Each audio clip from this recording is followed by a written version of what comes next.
Bonjour tout le monde, il est actuellement 2h du matin, je viens de terminer de bosser sur 2-3 trucs.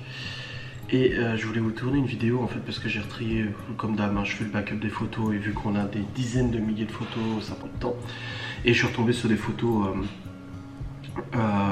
en fait d'un pet que j'ai eu en bagnole et je me suis dit tiens je vais vous faire une vidéo sur les accidents de bagnole que j'ai eu. Parce que j'en ai eu quelques-uns tout de même, tu vois. Alors, j'ai pas compté combien de kilomètres j'ai fait depuis que j'ai mon permis, mais si je résume un peu toutes mes voitures, je dois être au million de kilomètres, à peu près. Je suis un gros rouleur quand même, je suis un très gros rouleur. Et c'est vrai que c'est tout le temps moi qui conduis, tout le temps et tout. Et pour le coup, je suis peut-être un peu plus exposé au risque d'accident, responsable ou non. Et bah, je vais vous lister un petit peu les accidents que j'ai eu. Alors, à savoir que je roulais la voiture de ma mère quand j'ai eu le permis, une Saxo, un 1.5 diesel, qui était super. Pardon. Qui était vraiment super et elle le sait peut-être pas, ou elle le sait, je ne sais pas. Salut maman, je sais pas si tu es au courant. Mais en fait, quelques semaines après mon permis, en fait, j'ai fait une marche arrière, une marche avant. Non, c'était une marche avant, j'ai fait en fait une marche arrière et je suis reparti en avant et j'ai frotté en fait le phare contre le truc de caddie sur un parking de supermarché. Et du coup en fait le phare a pété les fixations et il est rentré un petit peu sous le capot et j'étais rentré, je dis à ma mère j'ai pas fait exprès et tout. Elle fait intervenir l'assurance et tout ça. Mais en gros ouais, je crois que je lui avais dit que je m'étais assis contre le phare ou je m'étais appuyé dessus. Je sais plus, mais enfin, en gros, en fait, j'avais frotté le phare avec la bagnole. Donc ça, si tu le savais pas, salut maman, maintenant t'es au courant. Ça, c'est des premiers accrochages que j'ai eu avec cette automobile.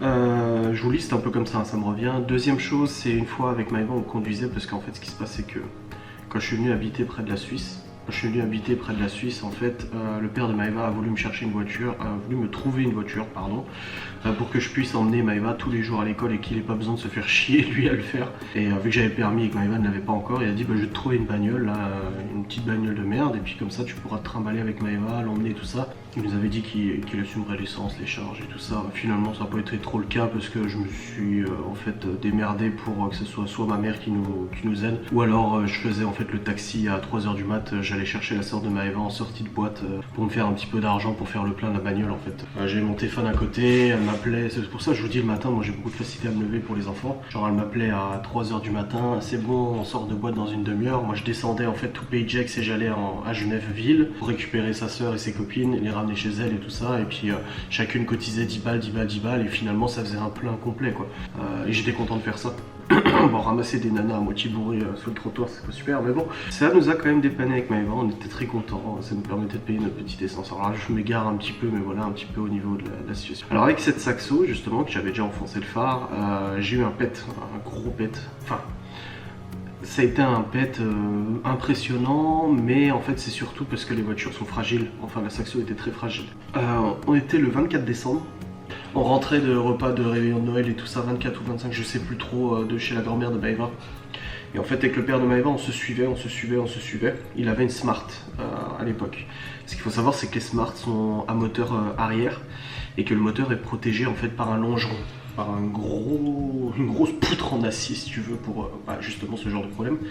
Et en fait, moi, ce qui s'est passé, c'est qu'on est arrivé à un stop, une intersection d'une nationale.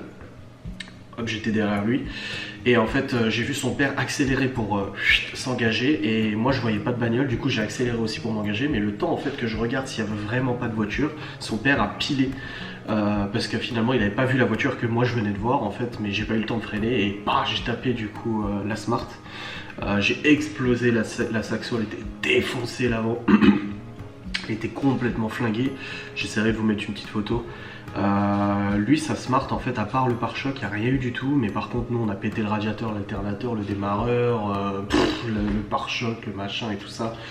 Il y a tout le liquide de refroidissement qui coulait par terre. Du coup, on a dû vite rouler. La voiture roulait encore. Hein. J'ai juste vite roulé jusqu'à chez le père de Maëva pour garer la voiture sur son parking. Et après, on a amené la voiture chez un garagiste qui a réparé intégralement toute la bagnole et tout ça. C'est ma mère et puis le père de Maëva qui ont assumé du coup les réparations, parce que nous on était étudiants, on n'avait pas un rond, et je me suis pris 25% de malus du coup dans la gueule. C'est super pour commencer dès que t'as le permis, enfin ça faisait 1 an et demi, 2 ans que j'avais le permis, 1 an et demi, ça fait un petit peu, ouais ça fait un petit peu chier, mais c'est de ma faute, hein. J'aurais dû être plus vigilant et c'est terrible parce qu'au moment où j'ai accéléré, je l'ai vu partir, en plus père de Maëva est quelqu'un qui roule très vite. Enfin, il est, voilà, hein, il aime bien les bagnoles. Et là, il est parti d'un coup, j'ai lâché l'embrayage, j'ai accéléré, je suis parti d'un coup. Et à ce moment-là, je regarde à gauche, je vois une bagnole et j'entends Maëva et sa soeur qui disent ah, derrière. Et là, bah, ça a tapé. Comme ça, le bon bruit de métal. Pouf, c'était terrible. Du coup voilà, on répare la voiture et tout ça. Et quelques mois après, on passe la douane avec Maëva, on rentre en France, on était en Suisse, on rentre en France. Et en fait à ce moment-là, je m'arrête à un passage piéton pour laisser quelqu'un passer. Et là, Maëva, en fait, elle a eu le 6e sens de Spider-Man. Elle me fait et puis elle me prend la main comme ça. Et je dis quoi? Et là, bah, ça a tapé. En fait, il y a un mec qui est arrivé derrière moi, il a pas vu que j'étais arrêté au passage piéton, il m'a tapé le cul de la voiture. Il a réussi à piler. Heureusement pour moi, en fait, il a tapé l'anneau de remorquage qu'il y avait à l'arrière. Donc l'anneau en acier et ça a défoncé en fait son pare-choc, ça a tapé comme ça a rebondi si tu veux, ça lui a défoncé le pare-choc, mais nous la Saxo aurait eu une petite trace de frottement, mais franchement pas grand chose quoi, c'était vraiment minime. Voilà pour la Saxo. Ensuite c'est la 207 que j'ai eu. Alors la 207, qu'est-ce que j'ai fait dessus? Alors la 207 j'ai amené en fait une fois la sœur de Maëva et Maëva et sa sœur ils faisaient en fait un resto le soir et tout ça avec des collègues et tout à sa sœur. Je les ai déposés en fait pour ceux qui connaissent Genève, sur Mérin. Et en fait Mérin à l'époque il y avait les travaux pour le tram et c'était un bordel pas possible au niveau des travaux. Et en fait c'était le soir, il faisait déjà nuit. J'ai fait en fait une boucle avec la 207. Sauf que il y avait des grillages qui étaient tenus par des gros aglos en béton. Et en braquant en fait j'ai frotté l'aile droite et la porte, l'aglo en béton. Ce qui fait que ça m'a enfoncé un petit peu la porte et du coup la porte s'ouvrait très très mal. J'ai dû l'amener chez le même carrossier qui a fait la Saxo, qui m'a en fait replié ça, tout fait proprement, il m'a tout fait aux petits oignons. Et puis voilà, on n'y a vu que du feu et c'était réparé. Donc ça c'est pour la 207. 207 toujours dans le tunnel, vous allez dire putain le mec il conduit mal, mais non mais c'était une dizaine de milliers, centaines de milliers de kilomètres. 207 tunnel du périphérique de Genève. Ça roule et en fait d'un coup dans le tunnel, ce qui s'est passé c'est que le tunnel était un peu comme ça, il y a tout le monde qui a pilé, tout le monde a pilé, j'ai pilé aussi, il y a plusieurs bagnoles qui sont rentrées dedans et moi j'ai pilé en fait et ça fait et j'ai tout shoté la voiture devant moi. Du coup je sors et tout, je regarde le mec, je fais oh désolé et tout ça. Et on regarde en fait il n'y avait aucune trace, rien, niette, il avait rien. Visuellement rien, il m'a dit oh bah ça a juste touché, tu sais, en plus à Genève quand les gens se garent ils s'amusent toujours à toucher les pare-chocs des autres, tu sais. Et sauf que en fait en rentrant après moi je suis allé voir quand même en détail et j'ai vu que tous les clips du pare-choc en fait de la DS avaient sauté, en fait tous les clips étaient déboîtés, donc j'ai juste reboîté et puis voilà c'est reparti comme en 40 quoi, pas de soucis. Ça c'est pour la DS. Ensuite j'ai eu la Honda Civic noire, elle c'est un accident non responsable, c'est pas moi qui étais responsable mais je me suis fait complètement baiser et en fait j'avais fait une dizaine d'heures de route non-stop et tout ça pour monter jusqu'en Belgique. Arrivé en Belgique, j'ai eu un rendez-vous avec un client et tout ça, enfin un partenaire et tout pendant plusieurs heures. Et en retour, je voulais tout de suite repartir, je voulais pas en fait perdre de temps. Du coup, je suis tout de suite reparti. Je me suis arrêté au McDo, au Quick d'Arlon, je crois. Je sais plus, il y avait un Quick pour bouffer. Et en fait, tu devais faire le tour du Quick pour aller te garer. Si tu veux, le parking était là. Et toi, tu arrivais comme ça, tu étais obligé de faire comme ça pour aller te garer. Sauf que là, en fait, tu avais une autre route qui arrivait comme ça. Et moi, en fait, j'ai fait comme ça. Et il y a une voiture qui est arrivée là. Et je sais pas, il m'a tapé l'aile en fait. Il m'a tapé l'aile de la Civic. Il m'a fait sauter en fait tout le contour du pare-choc. Mais j'ai rien eu d'autre. Juste le contour qui a sauté. Par contre, lui, il a défoncé tout l'avant de sa caisse et tout ça. Il avait carrément du liquide de refroidissement qui coulait partout et tout.